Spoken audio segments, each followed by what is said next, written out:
Hello बच्चों, let's see this question. The capacitance of two concentric spherical shells of radius r1 and r2 where r2 is greater than r1 when inner sphere is earthed will be. Now in this question we have two spheres. One is the outer sphere and another one is the inner sphere.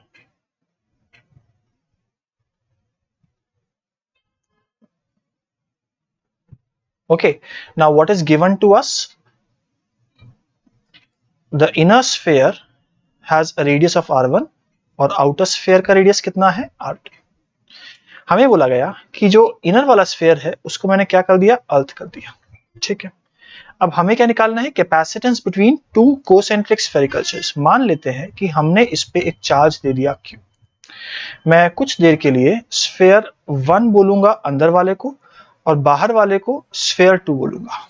ठीक, अब क्योंकि हमने charge capital Q बाहर वाले को दिया है तो क्या मैं कह सकता हूं कि अंदर वाले पे अर्थ से कुछ ना कुछ चार्ज आएगा ताकि जो अंदर वाले का स्फीयर है, स्फीयर का पोटेंशियल है वो जीरो हो जाए. अभी मैं मान लेता हूं कि अर्थ से इसके ऊपर कुछ चार्ज आ गया Q, तो मैं कहूंगा potential of 1 is equal to K Q upon R1 plus K Q upon R2 is equal to 0.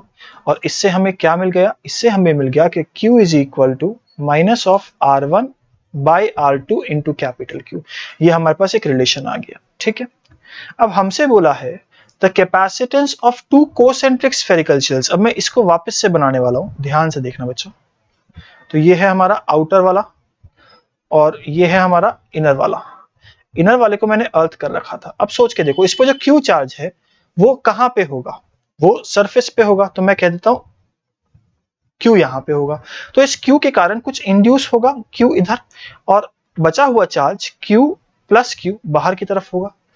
ठीक है, मुझे पता है Q की वैल्यू नेगेटिव है, बट अभी के लिए हम सिर्फ स्मॉल q एज्यूम कर रहे हैं. उसकी जो भी वैल्यू होगी वो हम रखेंगे, तब भी बात वही रहेगी, बात सही रहेगी हमारी. ठीक है ना.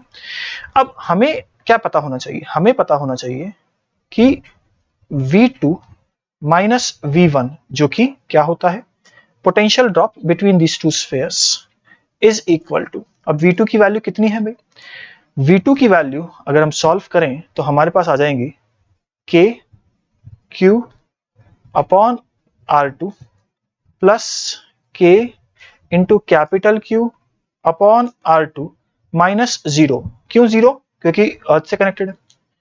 तो क्या मैं कह सकता हूं कैपेसिटेंस जो होता है वो होता है Q अपॉन डेल्टा V, जहां पे Q की वैल्यू क्या आएगी, वह चार्ज जिसके कारण ये कैपेसिटेंस हो रहा है, जो कि Q है अंदर वाले स्फीयर पे. क्या मैं इसको लिख सकता हूं, स्मॉल Q की वैल्यू या यूं कहूं कैपिटल Q की वैल्यू को मैं लिख सकता हूं R2 upon R1 into small q negative में. सो मैंने लिखा Q whole upon K Q upon R2 common निकाल लिया, यहां पे आ जाएगा 1, यहां पे आ जाएगा minus of R2 by R1. ठीक है, Q से Q उड़ा दो, क्या बचेगा, मेरे पास बचेगा 4 pi epsilon not, 4 pi epsilon not. अच्छा, यहाँ पे मॉड्यूलस लगाया ना, तो यहाँ पे अब क्योंकि ये एक्चुअल में नेगेटिव आ रहा था, मैंने इसको पॉजिटिव कर दिया. 4 pi epsilon naught R1 R2 whole upon क्या लिखूंगा, R2 माइनस ऑफ R1. और ये मेरा क्या हो गया, ये मेरा फाइनल कैपेसिटेंस हो गया. ठीक है, देख लें भाई. चलिए ऑप्शंस की बात करें तो ऑप्शन ए गलत हो जाएगा, ऑप्शन बी गलत हो जाएगा, ऑप्शन सी सही हो जाएगा एंड ऑप्शन डी गलत हो जाएगा. Hence the correct answer is option C. All the best.